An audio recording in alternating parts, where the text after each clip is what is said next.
Good afternoon, this is Sean Golding with Golding & Golding, here to discuss the basics of Voluntary Disclosure Tax Amnesty.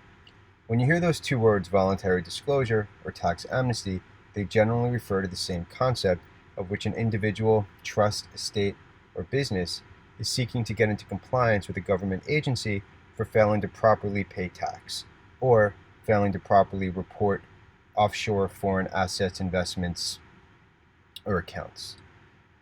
There are various different types of programs. The Internal Revenue Service has several different programs available, which we'll touch upon at the end. Different states have their own programs or version of it, and different countries as well. With the introduction of FATCA, the Foreign Account Tax Compliance Act, offshore tax evasion reduction in general has become a key priority. So it's not just the United States. With FATCA, the U.S. has entered into more than 110 of these agreements, which are reciprocal for the exchange of information. The idea of submitting proactively to voluntary disclosure is to put out the fire when it's small before it turns into a blazing inferno, right? We have clients come to us, well, the IRS hasn't found me now. How will I know if they'll ever find me? Well, you don't.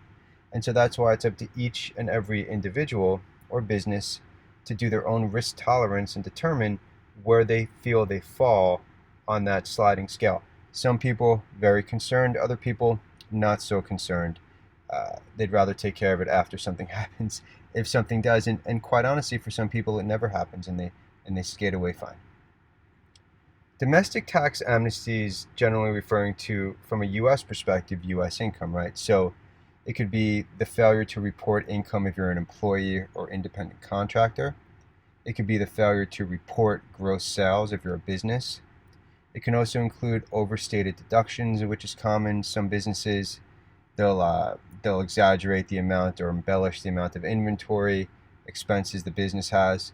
From an entrepreneur perspective, it's sometimes as simple as significantly overstating mileage or automobile expenses. There's also a very common issue that's been happening more lately, which is falsifying business expenses. There's lots of unethical practitioners out there. They'll have a client. That client may have, maybe $600,000-$700,000 of employment income and no deductions. So the practitioner will recommend that the person maybe start their own business on paper, but it's not really a business, consulting firm, something that has high expenses up front, high depreciation up front, and then try to take those expenses to significantly reduce the income. That is a form of tax fraud and probably tax evasion, the latter, which is criminal. And so that's something to be very cognizant of, really not something that's ever recommended. A distinction is made. If you're taking a position on a certain deduction and it's a non-frivolous position, the IRS can disagree with you. That doesn't mean you did anything wrong. But if you're knowingly taking deductions that don't exist for a business that's made up, you could be staring down a criminal indictment in the future. When it comes to offshore tax amnesty, that one's very popular these days, whether it refers to unreported offshore accounts, assets, income, investments. It's high on the IRS enforcement list. Depending on which country it is, several countries proactively report to the United States. So whether you have a foreign business, a foreign trust, life insurance, bank accounts, investment accounts, mutual funds, etc., etc., that's something to be cognizant of as well. The penalties for not properly reporting certain international information returns can be brutal. At Golding & Golding, we focus exclusively on IRS-related amnesty, so why don't we briefly kind of touch upon some of the key programs. There's traditional voluntary disclosure program, typically for people who are unable to certify under penalty of perjury that they're non-willful. There used to be an offshore voluntary disclosure program offshoot of the traditional voluntary disclosure. That was closed back in 2018, but the traditional program was expanded. So now whether you have domestic or offshore, you use traditional voluntary disclosure.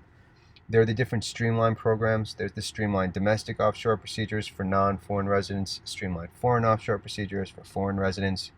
There's the delinquency procedures, such as the delinquent international information return submission procedures. There's delinquent FBAR submission procedures, and there's generally always reasonable cause as an option, either before penalties are issued or after in order to abate them.